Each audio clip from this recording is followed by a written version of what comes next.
We're live from the Bunker Studio in Red Books in the heart of Wexford Town, going out across the globe on Wexford New People's Movement Radio. It's the Red Book Show. I'm Wally O'Neill, a very, very disgruntled bookseller. Joining me, as always, Dr. Steve Unicky. Some would say the most academic man in Wexford Town. A poet, a scholar, a gentleman. Well, thank you, Wally. You're back. Good. Yeah. I'm back, Steve. Yeah. I'm back from behind the I'm Amazon backstage curtain. Yeah. Also in the Backstage. studio with us is Tony Bergen, the Director General of Wexford New People's Movement Radio, keeping the lights on here, keeping everything moving. Later on, we will of course be joined in studio by Noel Colleton. A lot of you will know Noel. He has just finished his fourth book actually on classical music. So that's Nature's Music, which will be launched, I think it's the 27th of August in the Opera House, if I'm correct. And he's also co-authored a book on soil science. So we'll look forward to being joined by Noel in the second half of the show. So, Steve, the evenings are getting a little bit darker. That's right. Winter is slowly creeping its ugly way in. We're getting closer and closer to the equinox now. The Quite equinox. agrees. Yeah. Wow. That's... I always count the months. I mean, how many months since the solstice, summer solstice, how many months to the equinox? We're a lot closer to the equinox now, I think, than the solstice. But I can verify that later. Were you in Woodstock, Steve? No.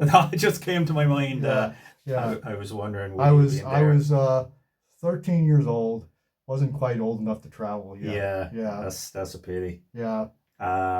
I don't know why that came to my mind when we were talking about the sauces. So, Steve, a bit of book news to start the night. Happening? Not necessarily news, but do you know what Super Thursday is? Super Thursday? No, I've heard of Super Tuesday, but not Super Thursday. What's Super Thursday? Well, I'm sure the Americans have named this as well. It's the biggest release day of autumn books, which vie for the Christmas market shopping season. And this year, it seems there's more big named authors than ever before. It's an incredible list of over 60 world class authors that are bringing out books in or around that Thursday. And I have a list of them here, Steve. All right. See which of these you'd like to read, and maybe the listeners could text us in if they want us to read any of these books and review them.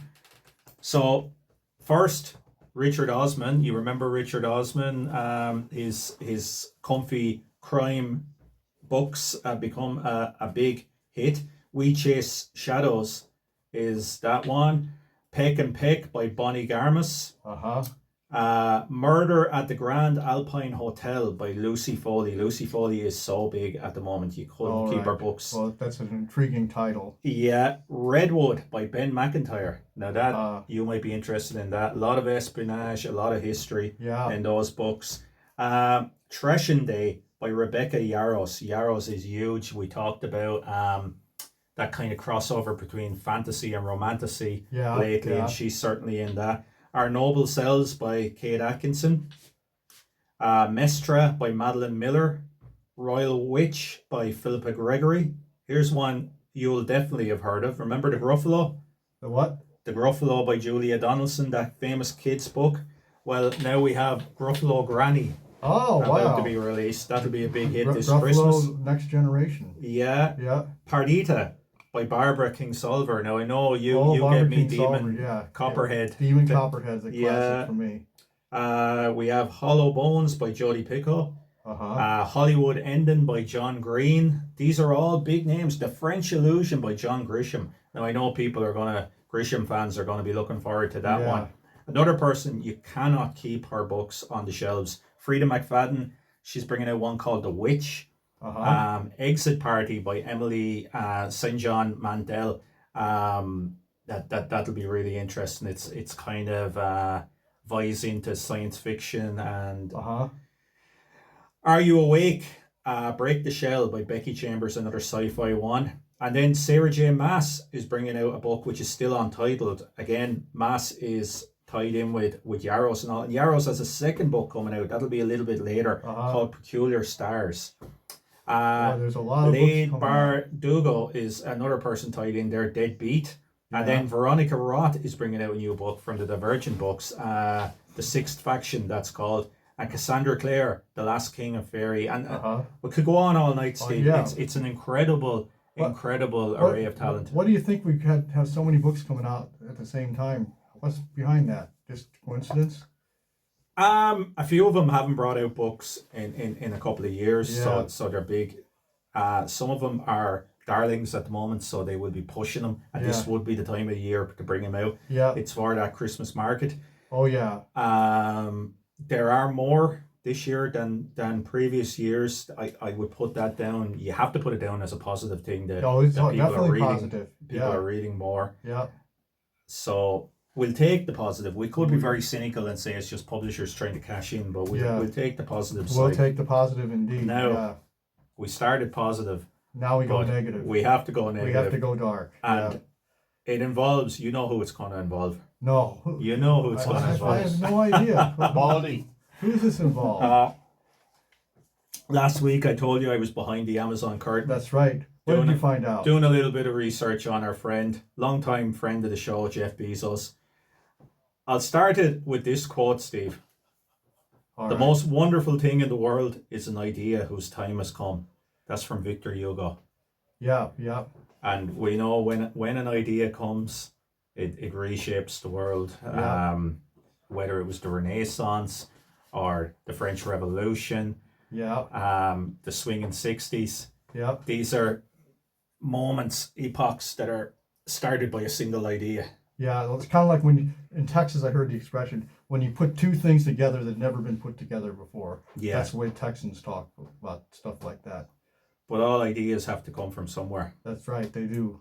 Now, let me give you a scenario. All right, let's hear it.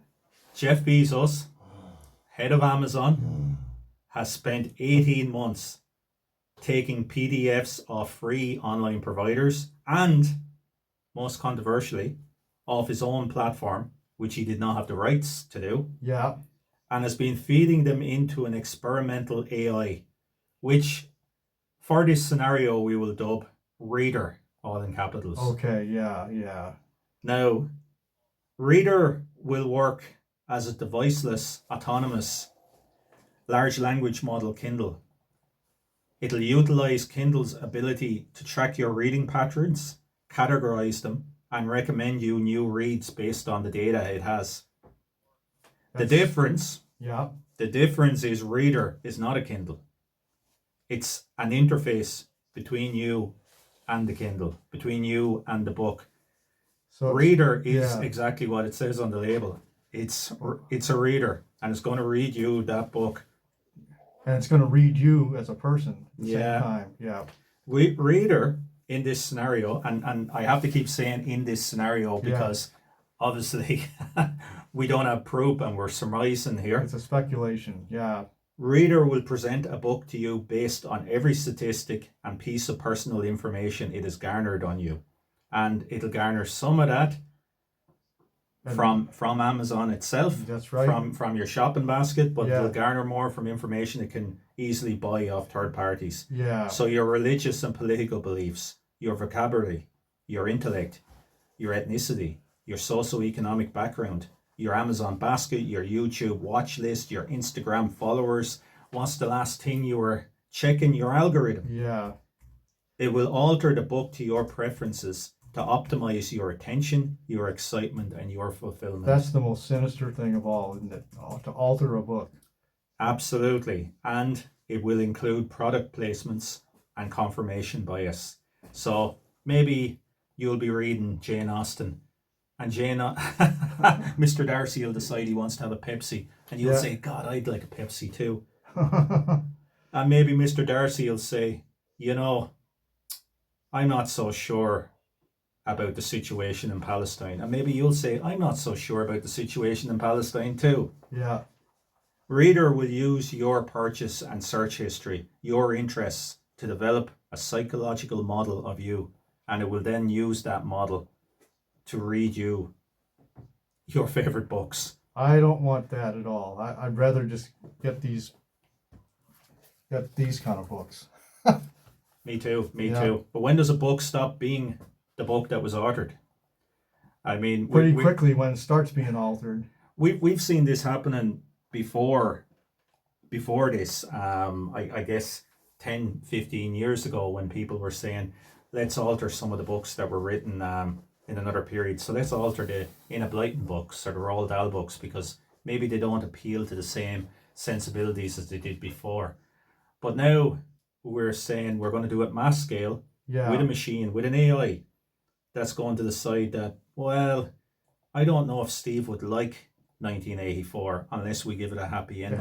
I don't know if Steve wants to be exposed to that, thing about the heel coming down on a human face for 1,000 years. Yeah. This is a nightmare scenario. It is, and I know this is way back in time, but it's sort of, I saw the first inkling of something like this. I saw a movie.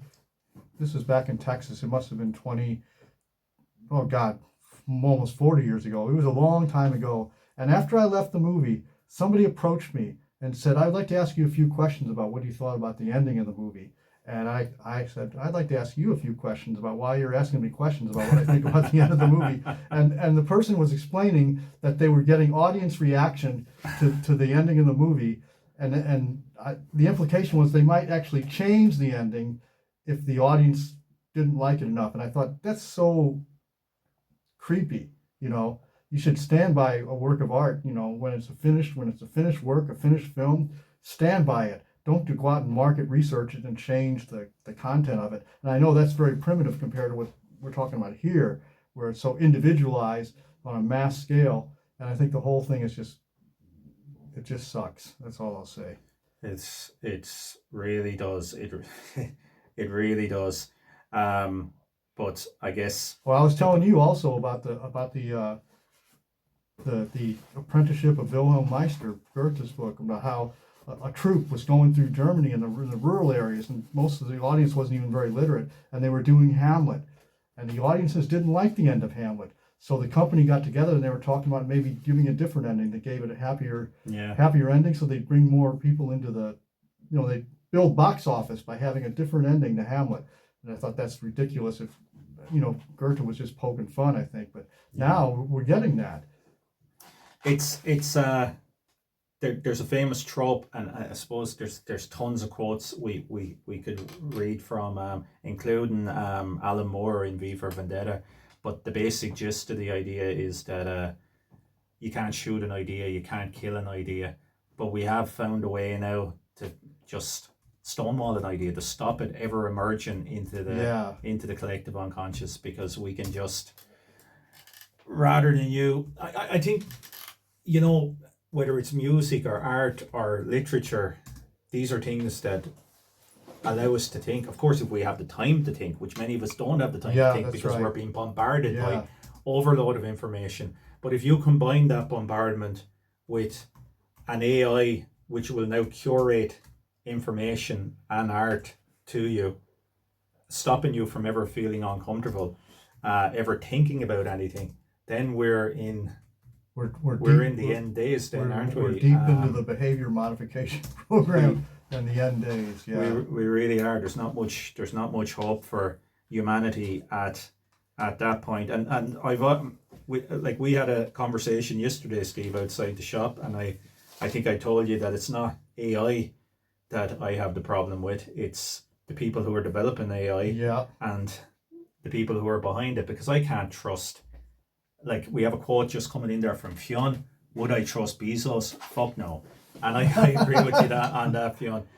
And it's Bezos and it's all these tech bros, and what these guys believe in. Some of them believe in nothing. They just want to make as much money as possible and damn everybody else and damn the world.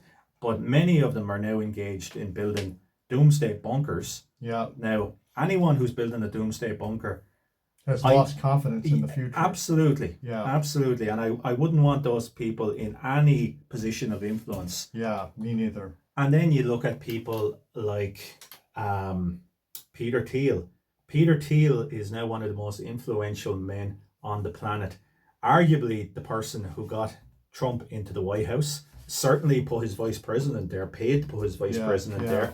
Peter Thiel openly openly goes on record to saying that he doesn't believe in either Republicans or Democrats, that he is an accelerationist. Yeah. And that means that Peter Thiel wants to tear everything down as fast as possible and rebuild it in his image. So he can do whatever he wants to do.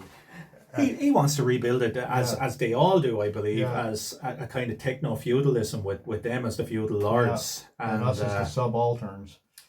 Absolutely. Yeah. And haven't they already got a bit of that power? Because haven't they got enough power? Well, they'll never have enough. They just want more. They'll never have enough. They just want more. But we are in a position, we talk about the main streets, we've talked about it on this show on a weekly basis, the situation with the main street. And there's obviously government think tanks who know what's going on with the main street. And you don't have to be a genius to work out that unbridled, unrestricted online shopping has had a detrimental effect on the local economy. Yeah.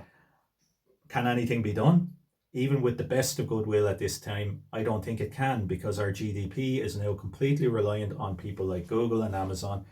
And we are now living in the days of Blade Runner, aren't we? Where these corporations are more powerful than governments. And they're insane. and that is dangerous.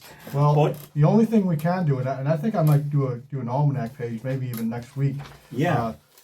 Looking at that. Remember that book review I shared with you about the peering into the abyss, looking into the abyss? I may read that and have some thoughts about that next week. Great. Because there are things we can do as individual people, and the hope is that individual people, one person at a time, will try to start to turn this thing back, not cooperate with it. You know, it's basically don't cooperate with the big lie. That's great, Steve. Well, in defiance of Jeff Bezos' new AI and all those booksellers who have been so eager to sell their books to that man, knowing that he's not just tearing us down, but tearing all our readers down as well, I want to read a poem, a real poem from a real book Did you of write poetry. that? No. I didn't write it. It was written by a long-term friend of the show, long-time supporter of Red Books, Rudyard Kipling. Not everyone's cup of tea in Ireland or in any republic, I'm sure. But I've seen him in the shop, by the way. He's been in here. He's been in here. Yeah. He hangs out with Raymond in the back. Yeah. But I really like this poem. Very famous poem, and I think it's a rallying cry. And this is if you can keep your head when all about you are losing theirs and blaming it on you. If you can trust yourself when all men doubt you, but make allowance for their doubting too. If you can wait and not be tired by waiting, or being lied about, don't deal in lies, or being hated, don't give way to hating, and yet don't look too good nor talk too wise.